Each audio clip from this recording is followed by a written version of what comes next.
Correio Rural, o agronegócio, empreendimentos rurais e as novidades no setor agrícola.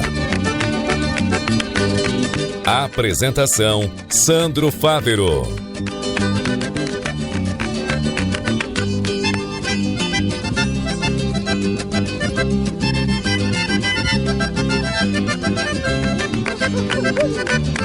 Olá, caro guaibeiro, estamos abrindo mais uma edição do Guaíba Correio Rural, a revista diária do agro.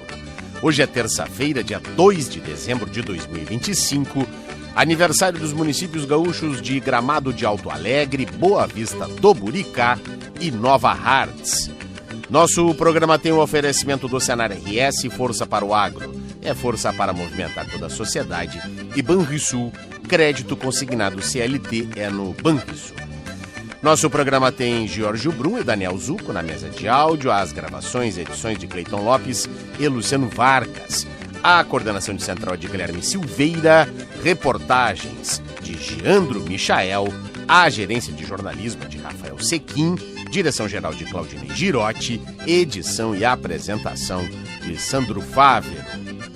O Senar está junto com você, produtor rural, sempre juntando conhecimento e prática para levar mais produtividade e eficiência para o campo, porque assim a agricultura e a pecuária crescem muito mais. Senar RS, vamos juntos pelo seu crescimento. Crédito consignado CLT é no Banrisul. Empréstimo fácil para quem tem carteira assinada. Simule já no app Banrisul. Tem agro. Tô na Guaíba.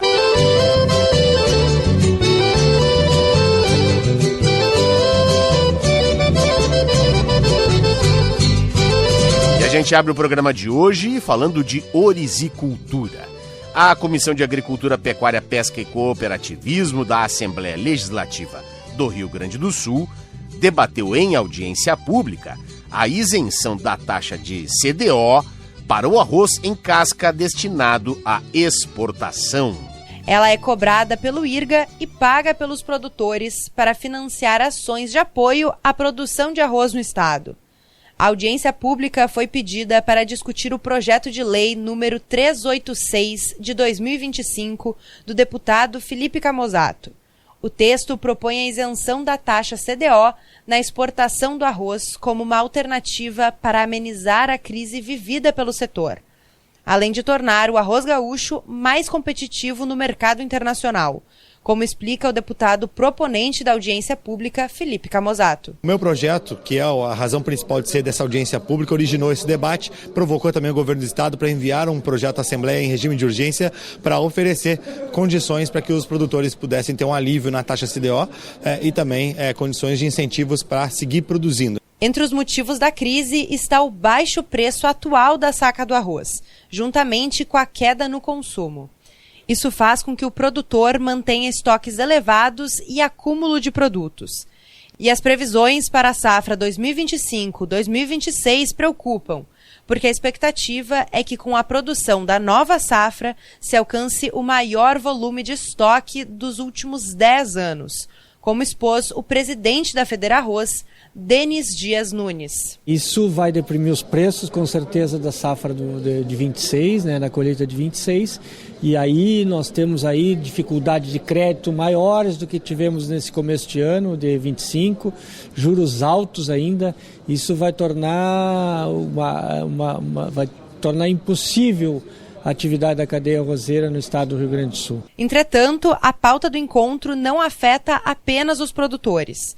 Como destacou o presidente do IRGA, Eduardo Bonotto, o assunto também é sobre segurança alimentar, já que o Rio Grande do Sul é responsável por aproximadamente 70% da produção de arroz do país. E o seu enxugamento, com a crise que hoje assola o setor produtivo orizícola, obviamente pode gerar ali logo à frente uma redução de produtividade, uma redução de áreas, e isso traz um ponto de interrogação para análise em relação à segurança alimentar, já que o arroz que nós produzimos tanto abastece o mercado nacional como serve para exportações e alimentando o mundo afora. Da Assembleia Legislativa, Martina Santos. Obrigado, Martina.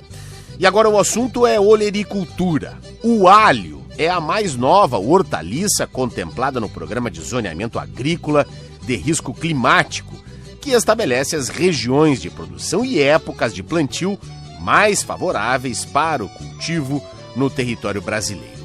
O Geandro Michael traz a informação. Olá, Sandro e amigos do Guaíba Correio Rural. As portarias foram publicadas pelo Ministério da Agricultura no Diário Oficial da União. Os estudos foram elaborados por pesquisadores da Embrapa Hortaliças em conjunto com associações de produtores, instituições de ensino e de pesquisa agropecuária. O zoneamento funciona como um instrumento de gestão de risco climático e, no caso do alho, abrange as regiões tropicais e subtropicais do país com o propósito de orientar produtores, agentes financeiros e seguradoras. A implantação da lavoura fora dos períodos indicados está sujeita a elevada probabilidade de perdas. O objetivo do zoneamento para a cultura do alho foi identificar as áreas de menor risco climático e definir os melhores períodos de plantio no Brasil, visando reduzir perdas de produção e obter melhores rendimentos. O ZARC avalia exclusivamente riscos agroclimáticos e todas as outras necessidades da cultura são atendidas com manejo agronômico. Os estudos consideraram as cultivares de alho nobre, que representam a maior parte da produção nacional que chega aos mercados, pois alcançam maior valor comercial e atendem melhor às exigências do consumidor em termos de qualidade de bulbo. A subdivisão do zoneamento em duas regiões, em função do clima tropical ou subtropical, é o aspecto mais relevante porque, apesar das variedades serem as mesmas, as épocas de plantio e os sistemas de produção apresentam diferenças importantes. Como o alho é uma espécie originária do continente asiático, em regiões de clima frio, para a cultura ter um bom desenvolvimento e alta produtividade no Brasil, é indispensável que as regiões e épocas de produção atendam a certas condições de temperatura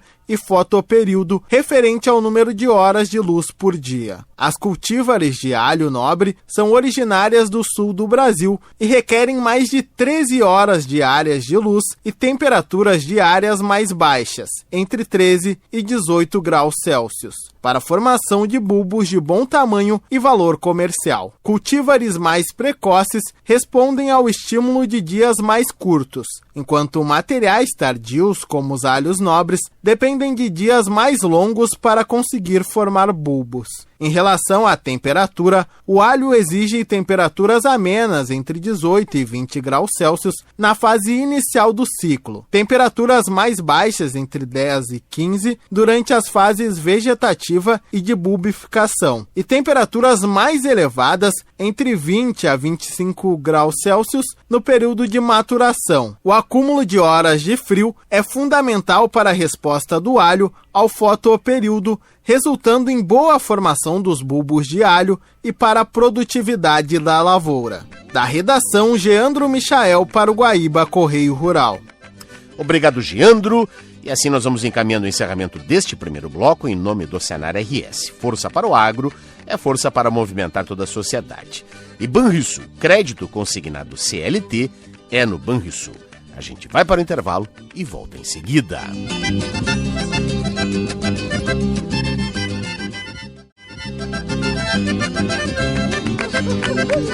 Estamos voltando com o segundo bloco do nosso programa desta terça-feira, dia 2, no oferecimento do Senar. Está junto com você, produtor rural, sempre juntando conhecimento e prática para levar mais produtividade e eficiência para o campo, porque assim a agricultura e a pecuária crescem muito mais. Senar RS, vamos juntos pelo seu crescimento. Crédito consignado CLT é no Banrisul. Empréstimo fácil para quem tem carteira assinada. Simule já no app Banrisul. Tem água? Tô na Guaíba.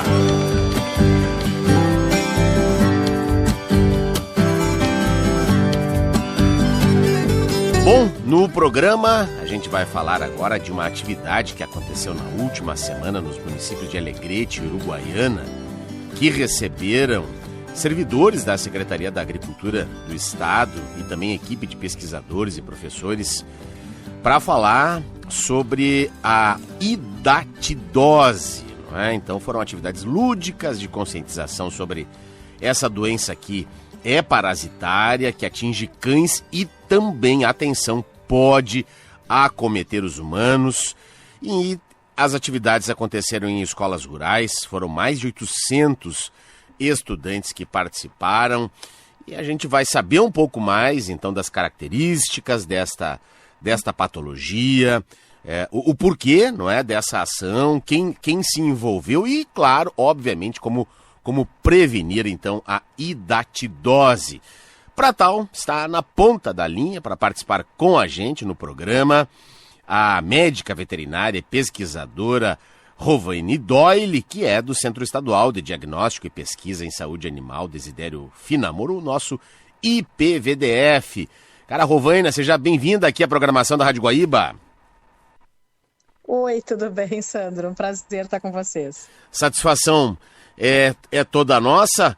Bom, foram quase mais de 800 estudantes e que trataram de um tema que é muito pertinente, principalmente naquela região, acredito que seja uma das áreas de maior incidência da hidatidose aqui no estado, não é? Exatamente. Foi meio que uma força-tarefa, né, que foi construída, né, em conjunto, principalmente com a universidade de lá, né, da Unipampa, de Uruguaiana, e também um trabalho feito junto com a Fiocruz do Rio de Janeiro. Fundação, né? Oswaldo Cruz, então, claro. Exatamente.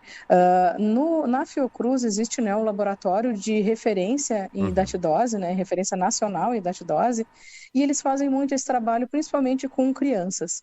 Né? Então se juntaram duas equipes, né? A equipe da Fiocruz, que faria a parte com as crianças de 1ª a 4ª série, com atividades bastante lúdicas, assim, jogos, jogo da memória. Claro que tinha toda uma conversa antes com eles, explicando sobre a doença, né? Explicando o ciclo. E depois esses jogos tinha cartilhazinhas de pintura, né? Várias atividades que eles faziam, e também a visualização do parasita no microscópio, né? Eles tinham modelos didáticos também para mostrar.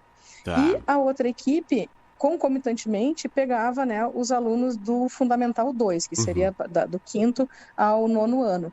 E aí era feita uma palestra um pouco mais, né, no linguajar um pouco mais adequado para a idade deles, né, e enfatizando bastante, né, as formas de prevenção, não só da hidatidose, de outras da importância para eles, mas fixando principalmente na hidatidose, que é muito importante naquela região, né. Perfeito. Essa doença, como ela tem uma característica do ciclo, né, que envolve cães e ovinos, principalmente, e ali uma região de produção de ovinos, né, de consumo caseiro, né, de ovelhas, então por isso a importância. E claro, né, cada atividade na escola separava a escola inteira, porque eram escolas, né, de nível fundamental, e todos os alunos eram direcionados para essas atividades, né. Foi um trabalho muito bonito, muito interessante, foi muito bom ter participado dele. Excelente. Vamos falar um pouco então da hidatidose. Ela também é conhecida por equinococose, não é? Exato, é um nome meio estranho, né? Mas é o termo mais correto cientificamente, né? Porque ela é causada por um parasita que se chama Echinococcus granulosus. É um verme, não é? Por isso que ela se chama. Isso, ele é da família das tênias. Das tênias, da teníase, né? Isso. Só que a tênia da teníase, aquela que a gente conhece, né, do porco, do boi, etc., ela é um verme muito grande que mora no intestino do ser humano. Perfeito. Né? Então, o porco e o boi fazem o que a gente chama de... Eles são hospedeiros intermediários. Então, eles são intermediários. Eles têm a fase larval dessa doença. É a parte do meio do ciclo. No caso da hidatidose, quem habita, né, aonde a tênia mora, é no intestino do cão. Então, os cachorros são os que a gente chama de hospedeiro definitivo. Eles têm a tênia. Mas eles podem ter essa tênia por muito tempo e não ter problema nenhum, não ter sintomatologia nenhuma. Né? E eles seguem por muito tempo eliminando os ovos dessa tênia nas fezes deles. Ele fica no intestino do animal, então. Isto, dos cachorros. Sim, dos cães. Tanto o cachorro doméstico quanto silvestres, né? Porque os graxaíns também podem ter e tal. Então, entendi. eles ficam eliminando, né, esses ovos, e esses ovos são bastante resistentes. Então, eles podem ser levados pela água da chuva e podem permanecer mais de um ano, né, contaminando as pastagens. Por isso que aí vem o hospedeiro intermediário, né, o que tem a fase larval, que é a ovelha, que como ela pasta muito rentezinho do solo, né, que ela tem essa característica, né, de comer os brotinhos da pastagem, ela se infecta mais facilmente do que os outros herbívoros. Agora me chamou a atenção, mais comum.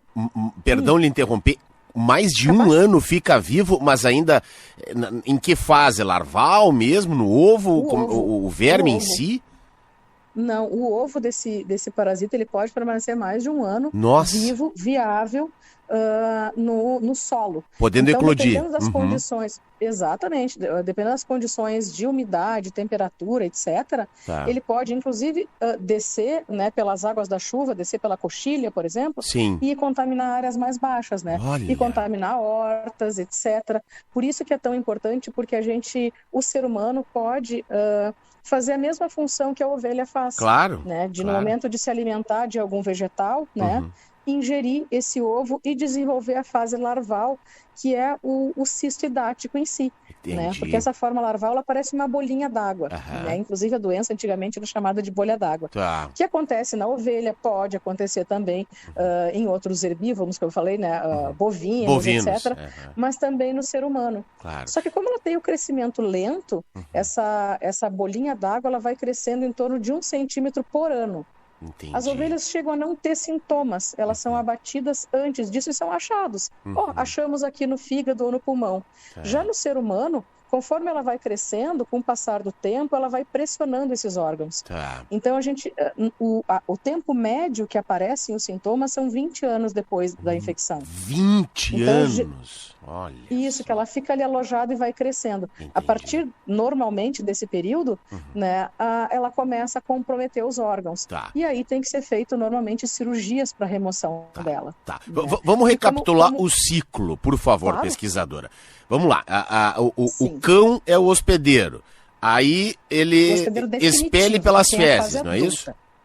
Exatamente. E aí nas fezes é feita... vamos lá, na grama, no pasto, vai o ovino, o bovino, se alimenta desse pasto contaminado e depois ele é abatido e consumido pelo ser humano e aí o ser humano é que adquire a doença? É assim? Não. O ser humano não precisa, não tem problema nenhum de consumir a carne do ovino ou do bovino que estejam infectados. Não é essa forma que ele vai desenvolver. Porque quem desenvolve... o problema é de quem consumir o fígado, por exemplo, tá? Vamos supor, o fígado de uma ovelha com o cisto hidático, o ser humano, se ingerir, até ele não vai se desenvolver no intestino dele. Tá? Quem vai se desenvolver é no intestino do cachorro. Então, o problema do ciclo é fornecer vísceras cruas para os cães. Entendi. Que aí fecha o ciclo. Na verdade, o ser humano vai ficar no lugar da ovelha. Se ele ingerir os ovos de uma pastagem contaminada, de uma horta contaminada, como os ovos. E é no vegetal, então. Exatamente. É no consumo de vegetais. Exato. Ou de água contaminada. Ou né? da Porque água, mais pode ainda, estar contaminada com os ovos. Exatamente. Então, o ser humano vai agir como hospedeiro intermediário. Certo. Ele vai fazer a parte da fase larval do parasita. Né? Então, esse que é o grande problema. A gente, ao contrário das outras teníases que a gente falava, né? Que o hospedeiro definitivo é o humano, não. Aqui o hospedeiro definitivo são os canídeos. Então, cachorro doméstico e cachorro silvestre. Claro. E aí vale, claro, o ser humano acaba agindo... o sorro, o graxaim, que é o silvestre, o cachorro do mato, sim, enfim. Sim. Todos esses. Então, assim, uma das formas, já adiantando o assunto, né? Uma das formas de prevenção que se tem dessa doença é simplesmente não fornecer vísceras cruas, tanto de ovelhas quanto de bovinos, né? Para os cães. Para os cães.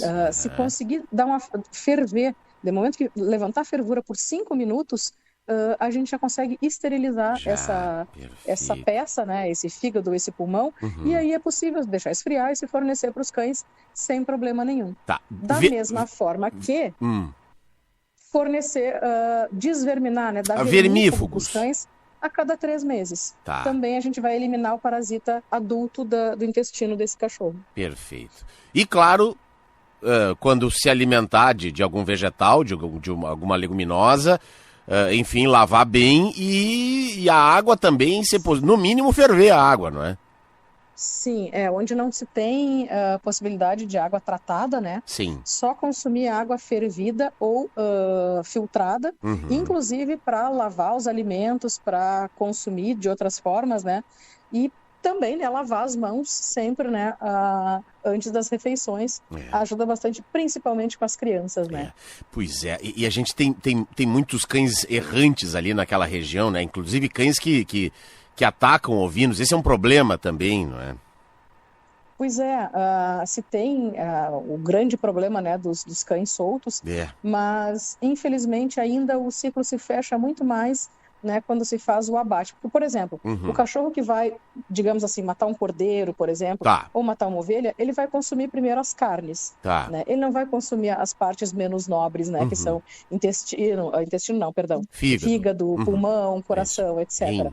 Né? Geralmente eles vão consumir quando a gente carneia a ovelha, que a gente fica com a parte melhor, que é a carne, e fornece para eles essas vísceras, né? Tá bem. Então jamais fazer isso, gente. Atenção todos que estão nos acompanhando agora. Se for fazer, não é, dar um alimento para ingesta do seu cão, que faça depois de passar por um processo de aquecimento no fogo, enfim, não é, cozinhar o mínimo possível para que não haja essa contaminação, não é, pesquisadora? Exatamente. Se tem estudos hoje em dia, né, de que se a gente conseguir injetar, por exemplo, é feito isso em cirurgias humanas. Sim. Né, se retira o líquido hidático, que se chama, né, que tem essas partes pequenininhas da tênia de dentro desse cisto, e se injeta água a 50 graus dentro desse cisto e depois se remove. Então, no momento que a água a 50 graus Celsius, que é uma água que a gente conseguiria até colocar a mão nela, né, já seria possível para matar esse cisto. Só que, claro, ele vai estar dentro do pulmão, dentro do fígado. Então, dependendo do tamanho da peça, a gente teria que ferver ela. Então, 5 minutos é o tempo que já é suficiente para isso. Bom, perfeito. Bom, a gente está falando de um conceito de saúde única, não é? Porque envolve animais, vegetais e seres humanos. Qual é o sintoma no ser humano e o que pode causar na pessoa que adquire, que é contaminada por essa doença? Pois é, esses sintomas, né, nos seres humanos, eles começam a aparecer quando o caso já está grave, né? Então, quando esse cisto já cresceu o suficiente para pressionar os órgãos, seja fígado, seja pulmão, vai se sentir dores. Órgãos vitais. Dores muito... Exato, mas são dores muito inespecíficas, assim. É uma dor, né, abaixo das costelas, por exemplo. É uma dor, né, perto, assim, do vazio, né, que a gente chama, do flanco. Então, são dores que podem ser muitas outras coisas, e a pessoa vai procurar um médico, e nos exames de imagem, né, vai aparecer um cisto, né, uma bolha d'água, e aí se vai estudar, né. É uma cirurgia que é bastante complicada de se fazer, dependendo do tamanho e da localização do órgão, e ela pode também, né, o mais comum é fígado e pulmão, mas tem casos de acontecer no cérebro, né, de acontecer em outros órgãos mais, né, complicados ainda. Mas é necessária a cirurgia, então, para remoção, geralmente. Quando se descobre, quando se já começa a pressionar. Claro que se a gente conseguir descobrir antes, é possível fazer uma cirurgia simples, aquelas videocirurgias, né, que aí se tem, né, a remoção, a esterilização e remoção desse cisto de forma mais fácil. Mas é muito difícil, né, a gente fazer um exame de imagem assim, sem ter nenhuma suspeita. Né? Quando se tem, o caso já está mais complicado mesmo. Tem números, tem registros? Ainda é comum essa doença acontecer entre humanos? Olha, eu posso te dizer assim, ó, que só nessa nossa atividade, essa semana que eu tive ali na fronteira, na palestra que eu proferi num dia, eu perguntei a alguém aqui tem algum caso, uma das professoras levantou a mão e disse, a minha irmã teve que tirar metade do pulmão por causa da hidatidose. Né? Uma outra a irmã da professora, disse, meu pai... A irmã da professora. Uma menina disse, o meu pai tem uma cirurgia assim do lado, que eu imaginei que fosse do fígado, né? Que ele teve por causa dessa doença da ovelha, falou assim. Então, só ali a gente já viu 2 pessoas. Os números, a gente fala que essa é uma doença negligenciada, né? Sim. Então, os números são muito discordantes. Pois é, né? A gente sabe que existem esses casos, a gente vê, quando vai lá na fronteira, sempre tem alguém numa palestra ou alguma coisa que comenta sobre isso e que conhece alguém, mas os números, né, se a gente for analisar, eles são muito baixos. Claro. Até pela demora, né, de se manifestar, né?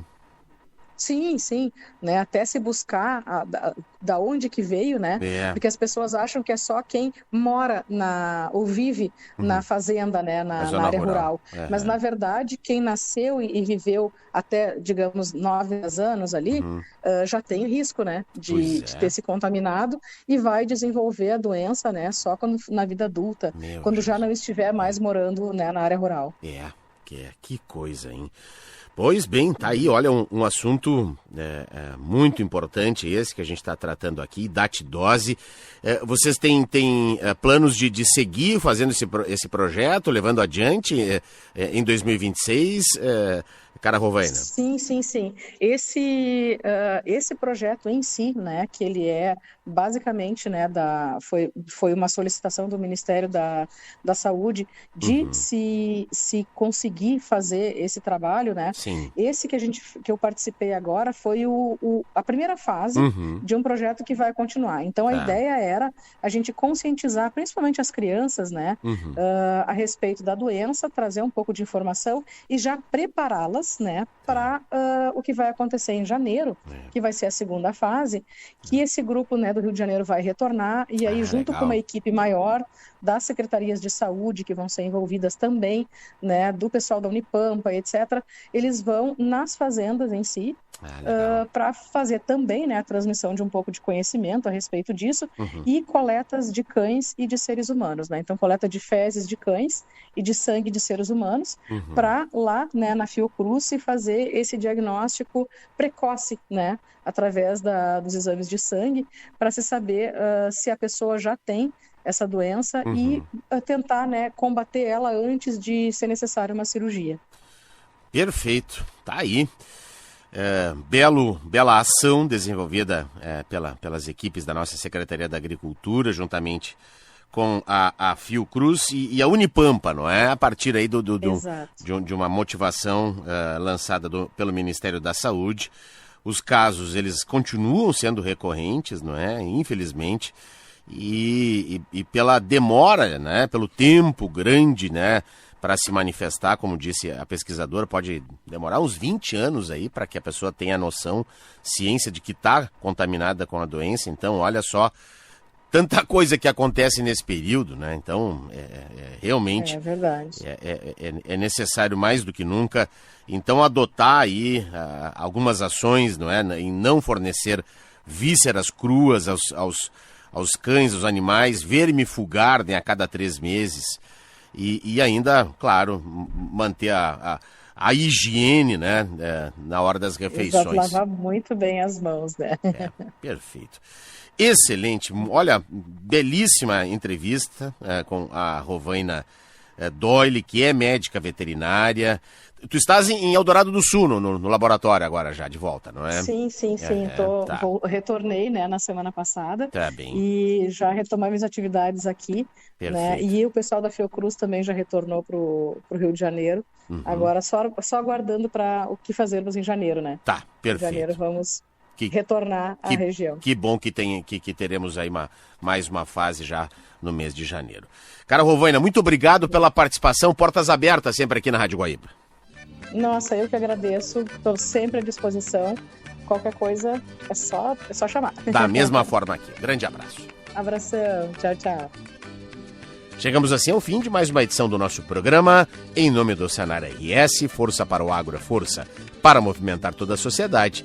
E Banrisul, crédito consignado CLT é no Banrisul. Para você que perdeu alguma parte desta edição ou quer acompanhar novamente, acesse o nosso canal da Rádio Guaíba no Spotify, que em seguida o programa já estará disponível. A gente fica aqui e se reencontra amanhã, quarta-feira. Até lá! e um grande abraço. Você ouviu Guaíba Correio Rural.